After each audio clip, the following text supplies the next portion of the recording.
গায়ে সাদা পাঞ্জাবি, চোখে চশমা, দাড়ি আর চুল দুটোই সাদা। বয়স আনুমানিক 65 থেকে 70 বছর হবে। বৃদ্ধকে দেখা গেল ঢাকা বিমানবন্দর থানায়। একই সময় থানা পরিদর্শনে ছিলেন অন্তর্বর্তী সরকারের স্বরাষ্ট্র উপদেষ্টা। এই বৃদ্ধ বয়সে তিনি থানায় কেন?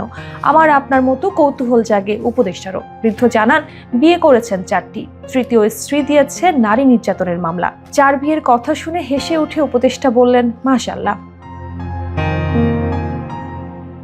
স্ত্রী কেন নারী নির্যাতনের মামলা দিয়েছেন, তাকে মারধর করেন কিনা, ঠিক মতন খাওয়ান খরচ দেন কিনা, বৃদ্ধকে এসব প্রশ্ন করেন স্বরাষ্ট্র উপদেষ্টা। জবাবে বৃদ্ধ বলেন, তার বিরুদ্ধে মিথ্যা মামলা করা হয়েছে, তিনি কাউকে কোনো মারধর করেননি। এছাড়া ওই স্ত্রীর সাথে অনেক আগেই ডিভোর্স হয়ে গেছে বলে জানান বৃদ্ধ। 4 বিয়ে নিয়ে বৃদ্ধ বলেন, প্রথম 2 স্ত্রী মারা গেছেন, এরপর তৃতীয় স্ত্রীকে ডিভোর্স দিয়ে চতুর্থ বিয়ে করি। বিপদে পড়েই 4টা বিয়ে করা।